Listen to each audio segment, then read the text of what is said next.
വൈകുന്നേരത്തെ ചായൻ്റെ കൂടെ കഴിക്കാനായിട്ട് ചൂടോട് കൂടിയിട്ട് ഒരു പക്കവട റെഡിയാക്കി എടുത്താലോ. അതിൻ്റെ കൂടെ ഒരു മയം കൂടി ഉണ്ടെങ്കിൽ അടിപൊളിയാവൂലേ.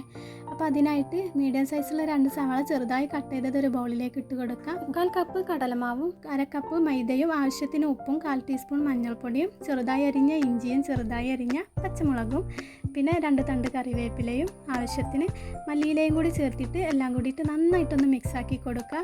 ഇനി ആവശ്യത്തിന് വെള്ളം കൂടി ചേർത്തിട്ട് ഒന്നുകൂടി ഒന്ന് മിക്സാക്കി കൊടുക്കുക. അപ്പോൾ ഈ ഒരു പരുവത്തിലാണ് ഇത് റെഡിയാക്കി എടുത്തിട്ടുള്ളത്. ഇനി നന്നായിട്ട് തിളച്ച എണ്ണയിലേക്ക് ഓരോ സ്പൂണായിട്ട് ഇത് കോരിയിട്ട് കൊടുക്കാം. ഇതൊരു ഗോൾഡ് കളർ ആവുന്ന രീതിക്ക് 2 വശം നന്നായിട്ട് ഫ്രൈ ആക്കി എടുക്കാം. കരിഞ്ഞു പോവാതെ ശ്രദ്ധിക്കണം. ഇനി കുറച്ച് കറിവേപ്പിലയും കൂടി ഇട്ട് കൊടുത്തതിന് ശേഷം ഇത് എണ്ണയിൽ നിന്ന് കോരി മാറ്റാം. അപ്പോൾ നമ്മുടെ ടേസ്റ്റി ആയിട്ടുള്ള കറുമുറ എന്നിരിക്കുന്ന ചൂടോട് കൂടിയിട്ടുള്ള പക്കവട ഇവിടെ റെഡി ആയിട്ടുണ്ട്. എല്ലാവരും ട്രൈ ചെയ്യാൻ മറക്കല്ലേ.